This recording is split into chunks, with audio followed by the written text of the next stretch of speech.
This is Beyond a Reasonable Doubt with your hosts, Mark Garrigus and Gary Smith.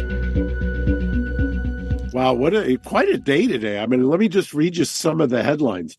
George Santos, the congressman from New York, apparently indicted, unsealed paperwork and indictment tomorrow in the Eastern District. In Los Angeles, what's his name? In the Megan Thee Stallion case that Jose Baez subbed into after George tried the case was denied his motion for new trial was denied today, correct? Tory Lanez, correct? Correct. Marilyn Manson had a matter that he was trying to keep sealed. That was denied and thwarted. But I guess I'm stepping on the big news of the day. Carroll, who we've talked about, who sued Donald Trump and who has been in trial here, ably prosecuted, if you will, by the Sean Hecker's firm and Roberta Kaplan, who was the lead lawyer. The jury found that Trump was not liable for rape. Correct. But was liable for the sexual assault and assessed a $5 million damages, including which included reputational damages. Interesting, I think, that the Trump and Joe Tacopina, who was the lead lawyer, put on virtually no defense. I mean, he did his defense through the cross-examination. This was a civil case. Gary was watching me do some interviews, and I was just talking about the fact that all in all, when your client doesn't show up and your client is high profile and you're being accused of something like this and you're fighting over money, which is what civil trials are, that my inclination always is that jurors are going to say, if you can't be bothered to be here, we certainly can't be bothered to give you the benefit of the doubt, especially in a civil case where we're just shoving around other people's money. And that certainly tracks because it was a unanimous verdict reached in only 2.5 hours of deliberation, right? Correct. So they found that, even though she testified that he raped her, the judge instructed the jury what rape was, meaning there had to be digital or genital penetration. But they did not find that. They did not believe her, if you will. But they did believe that he sexually assaulted. Now, I think that based on the evidence, at least as reported, I wasn't in the courtroom, that makes some sense because remember, he was confronted in the deposition, which was played by the grab him by the pussy Access Hollywood tape. Right. And he said that if you look back for a million years, stars were allowed to do things like that. Fortunately or unfortunately, it was a bombshell moment. Right. And they had also somebody who corroborated that he does this, testify, who said he had like a zillion hands on an airplane and did not rape her, but had groped. And so basically they found him liable. They said there was a preponderance that she had been groped, but that they did not find that there was a preponderance on the rape charge.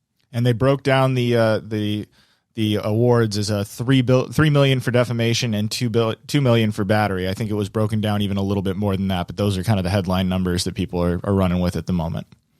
So my understanding also is that there was an expert who testified that in order to rehabilitate her reputation, meaning Eugene Carroll, it would require knocking on the door of $3 million. And so that would have been the damages for the defamation, which was the big number out of the 5. Right. So the groping apparently was not as bad damage-wise or money-wise as found by this jury as the saying she's not my type. And famously, we've already shown, by the way, Gary, some other news outlets copied you and your very nice four-peat of the faces and everything else. In fact, you did it. You actually put it together before the closing argument where they did it. So, and you also showed the picture before the closing where they did the same thing you did. So I don't know that they watch Reasonable Doubt, but they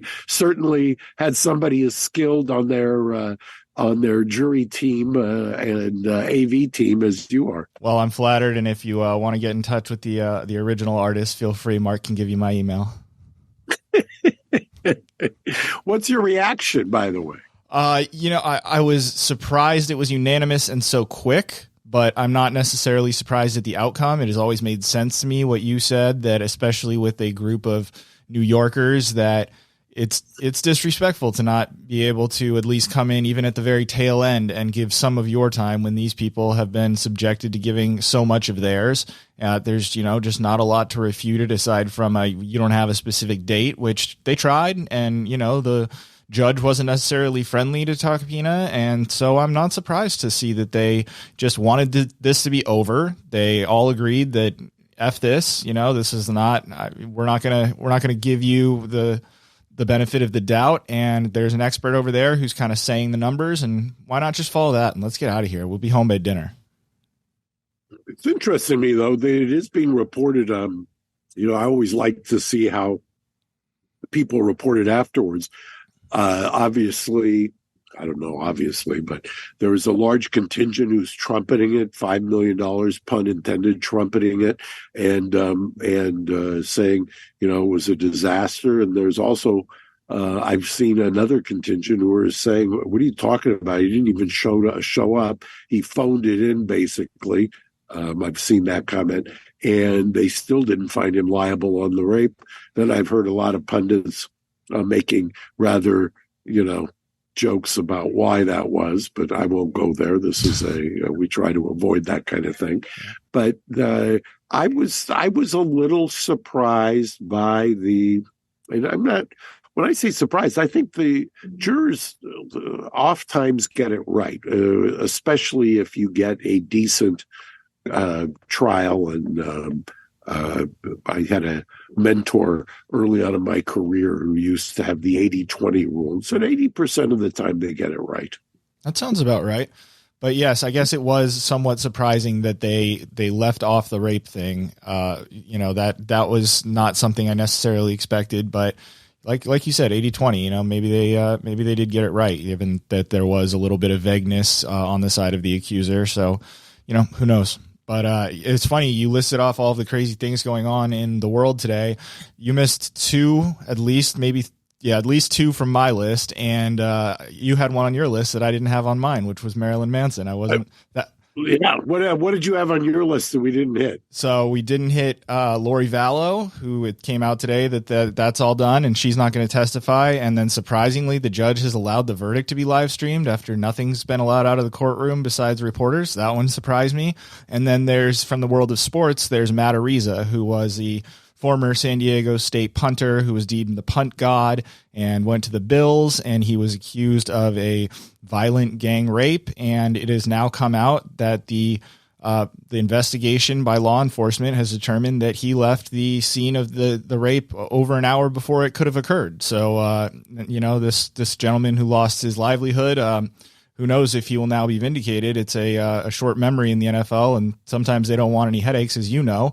So it's just, that's one of those stories that I'm not seeing a ton of coverage. Certain outlets are covering it, but it's a bummer. We really should dive into that, because that's kind of the has been, as you know, Gary, for many years, I've been saying that this rush to prejudge people is one of the worst in the kind of reflexive reactions that we have as a culture, as a society. I understand it completely, but it's a damaging instinct. Yeah, I don't know this guy. I've got no connection to that case, but you've got to feel like, hey, here's a guy who got summarily tried and convicted and lost his livelihood, and now it comes out that he wasn't even on the scene. He was gone for an hour. Yeah, and it's I don't know the guy either. I sure enjoyed watching him play. He has some very big highlights. You know, he can punt the ball 85 yards, which is, for non-sports fans, that's unheard of. The best punter in the league probably goes 60 for a long one. So he had some amazing highlight reel stuff coming out of college, and then he went to the NFL, and then this happened. And for, you know, at the time, there was, you know, everyone could speculate however they wanted, but for now, for law enforcement to come out and say, we've been investigating this for months and months, and we have several videos and all of this investigation and sworn statements, and no, he wasn't even there. It's just, that's a bummer. That's it's really just, it's not what you want to see, I don't think. He deserves vindication in a larger forum, and he deserves some compensation for sure. Yeah, I agree. Anything else you want to hit? We have life imitating art when it comes to the E. Jean Carroll situation. If you want 25 seconds of that in honor of the writer's strike. Yes, please. Okay, here you go. This is an old Law and Order. Okay, so let's set that up, though. Let's set it up.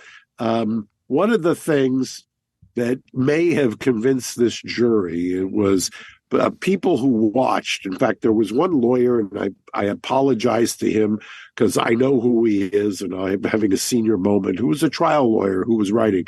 And he characterized this cross-examination by Joe Tacopino. He was savage on Joe, but he did say that when Joe did this, that it was a very good gotcha moment.